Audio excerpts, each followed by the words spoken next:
કનિષ્ક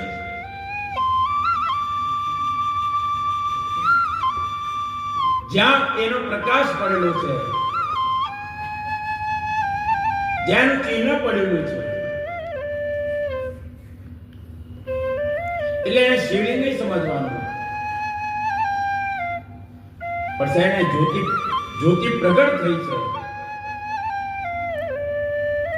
એવો પ્રકાશમય વાતાવરણ બનાવ્યું છે. અસંખ્ય જ્યોતિર્લિંગની ચર્ચાઓ થાય છે.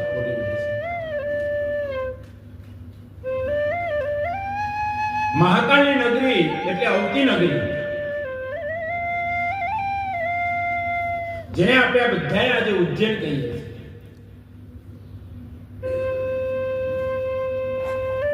ઉજ્જૈનની ભૂમિ બહુ શ્રેષ્ઠ ભૂમિ છે. મેં કીધું ને, એને સારા કવિઓ આપ્યા છે, સારા રાજાઓ આપ્યા છે. વિક્રમ આદિત્ય જેવા રાજાઓ આપણે પ્રાપ્ત થયા છે.